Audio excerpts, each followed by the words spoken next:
आसंता 5 दिन जाए राज्यर अनेक स्थान में वर्षा संभावना अच्छे। बेसी वर्षी पारे उत्तर एवं पश्चिम ओडिशार किछि जिल्लारे।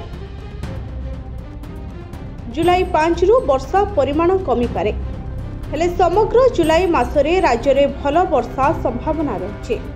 उपकूल एवं सीमांतवर्ती पश्चिम ओडिशा रे स्वाभाविक ठारू ढेर अधिक वर्षा होई पारे। भारतीय पाणीपाग विभाग एभली पूर्वानुमान देखाइछथि। जून मास आरंभरू वर्षा गायब रहितला। मास अधा जाए नियंटिया स्थिति थिला अधिकांश जिल्ला रे। मास सरिला बेलकु राज्य रे 17% अधिक वर्षा रेकर्ड होइछि।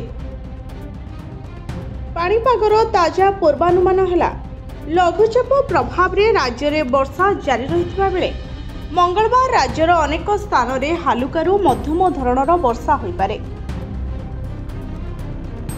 सुंदरगढ़, झारसुगुड़ा, संबलपुर रे प्रबलरु अति प्रबल वर्षा सह घड़घड़ी एवं 30 रु 40 किलोमीटर पवन बोहि पारे। मयूरभंज, केन्दुझर, बरगढ़, सोनपुर, अनुगुल, देवगढ़ रे स्थाने स्थाने वज्रपात पवन सह प्रबल वर्षा आशंका रही।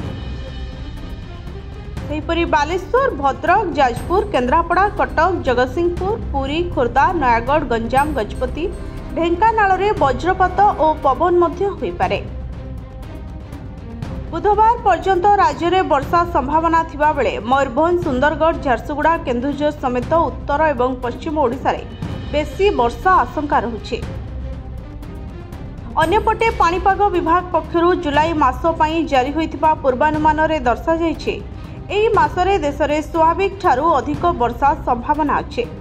उत्तर पूर्व भारत को छाड़देले बाकी प्रांत में वर्षा स्वाभाविक किंबा ताठारू अधिक होई पारे। आईएमडी जारी करिथिबा पूर्वानुमान चित्र देखाउछि ओडिशा रे जुलाई मासरे भल वर्षा संभावना रहिছে। सारा ओडिशा रे स्वाभाविक ठारू अधिक वर्षा होई पारे।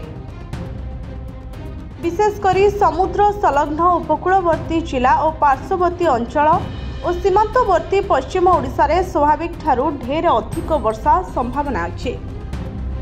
Bureau report, SCTV Odia.